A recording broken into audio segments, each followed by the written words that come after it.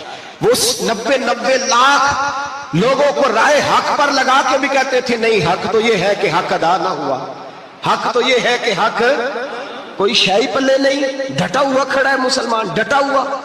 یہ حساب سنے۔ کسی نے حضرت ابو ہریرہ سے کہا کہ کوئی ایسی حدیث سناؤ جو آپ کو بھی بڑی محبوب ہو۔ حضرت ابو ہریرہ نے چیخ ماری، رونے لگے اور بے ہوش ہو گئے۔ پھر ہلایا، پانی پلایا، اٹھے، کہا حضور بات کی تھی، حدیث سنائے، پھر رونے لگے۔ ہمیں تو نہیں نہ رونا آتا، ہمیں تو تب آتا ہے جب بیٹا بات نہ مانے، ہمیں تو تب آتا ہے جب کاروبار میں نقصان ہو جائے، ہمیں تو تب رونا آتا ہے جب ہمارا کوئی دوست ہمارے بارے میں غلط بات کر دے، بے عزتی دنیا کی ہو جائے۔ حضرت ابو ہریرہ 3 دفعہ ہوش آیا، 3 دفعہ روئے اور کہنے لگے عزیزو یہ وہ والی حدیث ہے کہ میں سوچتا بھی ہوں تو میں تڑپ اٹھتا ہوں۔ کہا کون سی حدیث؟ تو حضرت ابو ہریرہ کہنے لگے میں نے نبی پاک سے سنا ہے قیامت میں سب سے پہلے علماء کا حساب ہوگا، سب سے پہلے علماء کا۔ رب کریم فرمائے گا تمہاری دین کے نام پر بڑی موجیں تھیں، تمہارے بڑے پوسٹر چھپتے تھے، لائنیں بنا کے لوگ تمہارے ہاتھ چومتے تھے، لوگ تمہاری گڑی کو بھی چومنا اپنے لیے سعادت سمجھتے تھے۔ بتاؤ میرے رسول کے نام پر کھانے والوں کیا کر کے آئے ہو؟ عمل بتاؤ، عمل، موج بڑی کی نا تم نے، بتاؤ عمل۔ علماء عالم عرض کرے گا اے اللہ میں جگہ جگہ تیرے رسول کے دین کی بات کرتا تھا، میں قرآن کے درس دیتا تھا، میں راتیں بیدار رہ کے تیاریاں کرتا تھا، میں جو بن سکا کیا۔ رب فرمائے گا نہیں، تو نے تو اس لیے کیا تھا کہ لوگ تجھے پیر صاحب کہیں، مولانا صاحب کہیں، تیرے نعرے لگائیں تو لگے نہیں پھر تیرے نعرے، پھر لوگوں نے لمبے لمبے القابات پکارے نہیں تیرے۔ حضور سید عالم علیہ السلام فرماتے ہیں پہلا حساب اس کا لے گا جو عالم کہلاتا تھا۔ رب پوچھے گا تجھے طاقت دی، ہمت دی، بولنے کی صلاحیت دی، اپنے فضل سے دی، بتا کیا کما کے آیا ہے۔ حضرت ابو ہریرہ روتے ہیں، کہتے ہیں میں بھی تو حدیثیں سناتا ہوں، میں بھی تو عالم ہوں، میرے پیچھے بھی تو لوگ بھاگتے ہیں۔ لوگوں بتاؤ اگر اللہ نے ابو ہریرہ سے پوچھا تو کیا جواب دے گا؟ اللہ فرمائے گا علماء کے لیے بخاری مسلم ہے، انہیں اٹھاؤ اور جہنم میں ڈال دو۔ امام غزالی فرماتے ہیں اگر کسی عالم کو سزا ملی تو سخت سخت عالم کو ملے گی۔ دعا فرمائے اللہ میرے جیسے لوگوں کو ہدایت کا رستہ عطا فرمائے، اور جو کہتے ہیں سمجھتے ہیں اللہ اس پر عمل کی توفیق عطا فرمائے۔ فرمایا حضرت ابو ہریرہ نے دوسرے نمبر پر سخی اللہ کی بارگاہ میں کھڑا کیا جائے، مالدار۔ رب فرمائے گا بول، کچھ ایسے بھی تھے جن کے پاس شام کی روٹی نہیں تھی، تجھے میں نے تیری تجوری بھر کے تجھے دولت عطا کی، تجھے وراثت میں میں نے مربے دیے، جائیدادیں دی، بتا۔ وہ کچھ وہ تھے سویرے مزدوری کرنے جاتے تھے، کما کے لاتے تھے، ہزاروں روپیہ تیری بینک میں پڑا تھا، بتا کیا کیا تو نے؟ اے اللہ میں نے مسجد میں دیے، مدرسے میں دیے، 30 دن افطاریاں پکاتا رہا۔ اللہ فرمائے گا تو جھوٹ بولتا ہے، تو سارا کچھ اس لیے کرتا تھا کہ لوگ تجھے سخی کہے۔ ہاں ہاں تیرا اعلان ہوا مسجد میں، لوگوں نے کہا وہ دیکھو کتنے پیسے دے رہا ہے، اس کا وہ دیکھو نام لکھا ہوا ہے ہسپتال کے ایک کونے میں کہ یہ والا بلاک فلاں سیٹھ صاحب نے بنایا، یہ دیکھو لکھا ہوا ہے کہ یہ کمرہ مدرسے کا اس نے بنایا، تو لکھ دیا گیا، نعرے لگ گئے، اب جا دوڑ جا۔ اللہ جہنم میں پھینک دے گا۔ فرمایا پھر شہید کھڑا کیا جائے گا۔ ہاں بھئی تجھے طاقت دی، ہمت دی، بتا کہاں خرچ کی، کہاں؟ اے اللہ شہید ہی ہو گیا۔ فرمایا وہ تو اس لیے ہوا تھا کہ لوگ تجھے شہید کہیں، بہادر کہیں، تیرے نام پہ روڈ کا نام رکھا جائے، تمغہ حسن کارکردگی ملے، سو مل گیا۔ میرے لیے بتا کیا کر کے آیا ہے، میرے لیے، اسے اٹھاؤ اور جہنم میں پھینک دو۔ بھائیو عذاب کڑا ہے، عذاب سخت ہے، حساب سخت ہے، اور جو حساب لینے والا ہے اس کو، میں نا تراویح ہو رہی تھی تو قاری صاحب نے ایک سورہ یاسین شروع کی، وَامْتَازُوا الْيَوْمَ أَيُّهَا الْمُجْرِمُونَ۔ اللہ فرماتا ہے قیامت میں کہوں گا مجرم جو ہے نا وہ صفوں سے باہر آ جائے، صفوں سے باہر آ جائے۔ ایک ہمارے فزکس کے ٹیچر ہوتے تھے تو بڑی سخت چھڑی مارتے تھے، تو جب وہ قد بھی بڑا تھا، جلال بھی بڑا تھا، اور اصول بڑے اچھے انسان تھے لیکن سخت تھے، تو مجھے یاد آتا تھا کہ جب وہ سویرے آ کے کہتے جس نے کام نے لکھا وہ باہر نکل آئے۔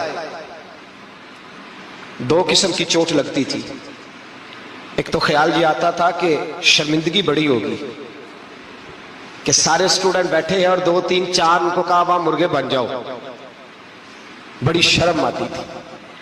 اور پھر جب وہ مارتے تھے اتنا سخت مارتے تھے کہ کئی دن تکلیف رہتی تھی، بتایا نہیں جاتا تھا۔ وہ اسٹوڈنٹ بتاتے تھے کہ یار اس سے بچو کسی بھی طریقے، اور کسی کا کام رہ بھی جاتا تھا کہتے تھے اس پیریڈ کی ڈیوٹی سبق یاد کر کے آنا ہے۔ سخت ٹیچر کے بارے میں تیرا میرا یہ رویہ ہے۔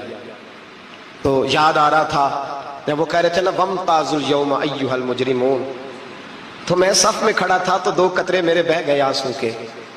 مجھے ساتھ بچہ کہنے لگا طبیعت ٹھیک ہے؟ میں نے کہا طبیعت تو ٹھیک ہے، کچھ یاد آ گیا ہے کہ میدان محشر میں یہاں تو چھپے ہوئے ہیں نا عیب، چھپے ہوئے، اور بھائی رب بڑا کریم ہے، عیبوں کے باوجود نوازتا ہے۔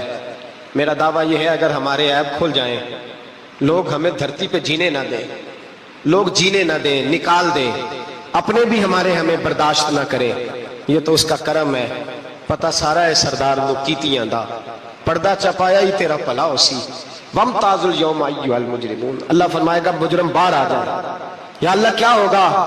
جب سوال جواب ہوں گے تو رب فرماتا ہے تیری زبان پہ مور لگا کے بند کر دوں گا، تیرے ہاتھ بولیں گے، پیر بولیں گے، سر بولے گا، پیٹ بولے گا۔ اس وقت کی فکر پیدا کریں، ٹینشن پیدا کریں۔ وقوع قیامت حق ہے۔ شدید گرمی کی لہر آئی، باہر اتنی گرمی ہوئی کہ لوگ اپنے گھروں میں گھس گئے۔ جس طرح سورج کی شعاعیں گھروں کے اندر داخل ہو جاتی ہے، اس طرح گرمی کی لہر اندر داخل ہوئی، اور جس طرح کسی کو آگ لگ جائے تو وہ آدمی اچھلتا کودتا ہے نا، اس طرح یہ لوگ اچھلنے لگے اور اچھل کود کے مر گئے۔ جرم کیا تھا؟ ناپ تول میں کمی کرتے۔ حضرت داؤد کی قوم بھی تباہ ہوئی۔ جرم کیا تھا؟ ہفتے والے دن مچھلیاں نہیں پکڑنی تو یہ پکڑتے تھے۔ حکم ہے نا مسلمان کو نماز کے ٹائم کوئی اور کام نہیں کرنا، نماز پڑھنی ہے۔ میرا خیال ہے مسلمان تو فٹافٹ آ جاتے ہیں، سارے پہنچ جاتے ہیں نا مسجدوں میں۔ ہلکا ہلکا بول رہے ہیں آپ، کیوں نہیں پہنچتے؟ اگر حضرت سیدنا، اور پتہ انہیں سزا کیا ملی؟ اللہ نے فرمایا اس ٹائم عبادت کرنی ہے، کام نہیں کرنا، وقت نہیں ہے کام کا۔ انہوں نے مچھلیاں پکڑی، 12,000 لوگ تھے، پتہ ہے مالک نے سزا کیا دی؟ بندر بنا دیا اللہ کریم۔ قرآن مجید کا پہلا سپارہ پڑھے، فَجَعَلْنَاهَا نَكَالًا لِمَا بَيْنَ يَدَيْهَا وَمَا خَلْفَهَا۔ اللہ فرماتے ہیں پچھلوں کے لیے بھی عبرت بنا دیا، بعد والوں کے لیے بھی عبرت، نشان عبرت بنا دیا۔ بندر بن گئے، اور جو ان کے دوست جو بچ گئے تھے ان کے پیر چومتے تھے، روتے تھے۔ 3 دن بندر بن کے زندہ رہے، پھر اللہ نے سب کو اجتماعی موت دے دی۔ تو اگر مسلمان سے اللہ کہے کہ نماز کے ٹائم کاروبار نہیں، جمعے کے ٹائم کاروبار، تو مسلمان کہتا ہے نہیں مجھے مہلت ملی ہوئی ہے۔ یہ تو اس وقت پتہ چلتا ہے نا جب بچے ڈیوٹی لگاتے، ہاں ہاں ہاں عذاب آتا ہے، اس وقت پتہ چلتا ہے۔ میں نے دیکھا یہ منظر، اس وقت پتہ چلتا ہے جب بچے کسی ملازم 6,000 کی ڈیوٹی لگاتے، کہتے ہیں ابے کا دھیان رکھنا، ہم دکان پہ بیٹھنے لگے۔ پھر اسے سمجھ آتی ہے اگر میں نماز کے ٹائم مسجد میں ہوتا تو آج میری اولاد میری خدمت میں ہوتی۔ میں نماز کے ٹائم مسجد نہیں گیا تو بچوں نے 6,000 کا ملازم بٹھایا ہے، ابا جی کا خیال رکھ، ایک نرس بلائی ہے تو خیال رکھ۔ کدھر ہوتے ہیں مسلمان نماز کے ٹائم؟ ایک عیسائی نے اعتراض کیا ہے، سنیں، وہ کہتا ہے مجھے لگتا ہے مسلمانوں کے 3 خدا ہیں۔ مسلمان اڑ گیا، کہنے لگا نہیں ہمارا تو ایک ہے، کہا نہیں 3 ہے، معاذ اللہ استغفر اللہ، ہمارا ایک ہے۔ کہنے لگا نہیں میں ثابت کرتا ہوں، ایک تمہارا خدا 5 نمازوں کا ہے، ایک رمضان کا ہے، ایک عید کا ہے۔ لگتا ہے معاذ اللہ عید والا زیادہ تگڑا ہے، تم زیادہ آتے ہو، رمضان والا لگتا ہے اس سے کچھ کمزور ہے، تم تھوڑے آتے ہو، اور 5 نمازوں والا شاید سب سے کمزور ہے۔ بات عقل کی ہے کہ نہیں؟ اس نے اعتراض ٹھیک کیا، تو مسلمان کو چاہیے نا خیال کرے. ایک یہودی نے لکھا تھا, اس نے کہا تھا جس دن مسلمانوں کی تعداد فجر کی نماز میں اتنی ہو گئی جس دن جتنی جمعے میں ہوتی ہے, اس دن نہ کوئی یہودی سازش کرے گا نہ کوئی عیسائی تلوار نکالے گا. شرط یہ ہے کہ یہ اسی طرح فجر پڑھنے ہیں جس طرح جمعہ پڑھنے آتے ہیں. تو پھر کوئی شخص بھی ان کو کسی جگہ شکست دے سکتا تو ہمارے گناہ ہمیں پریشان کرتے. یہ جتنی آزمائشیں ہیں ان کے پس منظر میں گناہ ہیں. ہماری زندگی کے اندر جتنی تکلیفیں, ہماری پریشانیوں کا سبب ہم خود ہیں. بہت ساری جگہوں پہ ہم غلطی کرتے ہیں, اس کی ہمیں سزا ملتی, غلطی کی سزا. ایک نوجوان نے مجھے بڑی گہری بات سنائی, میرا قریبی تعلق تھا. کہنے لگا گھر میں بڑا مسئلہ ہے, بڑی پریشانی ہے, ماں اور بیوی کا ماحول اتنا سخت ہو گیا ہے کہ نمٹ نہیں سکتا. آپ یقین کریں میں نے ڈیٹیل سے ساری چیز کو اسٹڈی کیا, میرے پاس اتنا وقت نہیں ہوتا, پھر بھی میں نے اس فیملی کو پورا پڑھا تو غلطی نوجوان کی نکلی. نہ اس پہ اماں اعتبار کرتی ہے نہ بیوی اعتبار کرتی ہے. اس نے جھوٹ بول بول کے اس طرح کی ماحول پیدا کر دیا ہے کہ کوئی اس پر اعتماد کرنے کو تیار ہے. اگر آپ ناراض نہ ہو تو ایک بات کروں, پتہ ہے گھر میں ماحول کب خراب ہوتا ہے؟ باہر والے ہماری تقریر سنتے ہیں, گھر والے ہمارا عمل دیکھتے ہیں. جب وہ دیکھتے ہیں نا کہ یہ کس طرح کا شخص ہے, اس کے رویے, اس کا کردار, اس کا لب و لہجہ کتنا برا ہے اور یہ کردار کا کتنا کمزور ہے. اعلیٰ حضرت فرمایا کرتے تھے نیک وہ ہوتا ہے جس کی تنہائی صاف ستھری ہوتی ہے. اس لیے ماحول بگڑ جاتا ہے. یہ جو ہم کہتے ہیں نا میرے سجن بڑے بنتے ہیں پھر ٹوٹ جاتے ہیں, کچھ لوگ ایسے ہوتے ہیں جو ان کے پاس جاتا ہے انہی کا ہو جاتا ہے, وہ کہیں اور کے قابل کیوں بھلا؟ اس لیے کہ ان کے کردار میں ٹھنڈک دیکھتا ہے, ان کے لب و لہجے میں مٹھاس دیکھتا ہے, اس شخص میں اتنی خوبصورتی دیکھتا ہے کہ اسی کا بن جاتا ہے. حضرت ابراہیم بن ادم کے پاس ایک نوجوان آیا, کہنے لگا میں گناہ کرنا چاہتا ہوں. فرمانے لگا بالکل کر, اللہ کا دیا ہوا رزق کھانا چھوڑ دے اور گناہ کر. کہنے لگا یہ نہیں ہو سکتا. فرمانے لگے چل پھر اس طرح کر, رب کی زمین پہ نہ رہ, کسی اور کی زمین پہ چلا جا. کہنے لگا یہ بھی نہیں ہو سکتا. فرمانے لگے چل اللہ کی چھت سے نکل جا. کہنے لگا یہ بھی نہیں ہو سکتا. تو آپ رو پڑے. فرمانے لگے پھر جناب اسرائیل جب آئیں تو ان سے کہنا مجھے 2-3 سال کی مہلت دے دے, پچھلی میری گناہوں میں گزر گئی, میں ذرا 3 سال عبادت کر لوں. تو وہ شخص بھی رونے لگا, کہنے لگا حضور وہ مہلت نہیں دیتے, وہ جب لینے آتے ہیں تو پھر لے کے اللہ تعالیٰ نے جب انسان بنانا چاہا نا تو جناب جبریل کو کہا مٹی لے کے آ زمین سے. حضرت جبریل نے مٹی پہ ہاتھ ڈالا تو باقی کی مٹی رونے لگ گئی, اسے جدا نہ کر. تو جناب جبریل چھوڑ کے چلے گئے. حضرت میکائیل کو بھیجا مٹی لا, مٹی پہ ہاتھ ڈالا تو باقی کی مٹی رونے لگ گئی, چھوڑ کے چلے گئے. جناب اسرائیل کو بھیجا, مٹی پہ ہاتھ ڈالا تو باقی کی رونے لگ گئی, چھوڑ کے نہ جاؤ. تو حضرت اسرائیل فرمانے لگے تیرا رونا دیکھو کہ رب کا حکم دیکھو. وہ لے گئے, جب پیش کی تو رب کریم نے فرمایا اسرائیل جان نکالنے کی ڈیوٹی بھی تیری, تو مٹی کو لے آنا, باقی مٹی روتی بھی رہے تو روتی رہے. جب میرا فیصلہ آ جائے تو پھر اس میں کوئی گنجائش, ہم کھاتے بھی اللہ کا ہیں, نافرمانی بھی اس کی کرتے, زمین پہ بھی اس کی چلتے ہیں, نافرمانی بھی اس کی کرتے, حکم کسی اور کا مانتے, چھت پہ رب کریم کی رہتے. اس طرح نظام نہیں چلتا.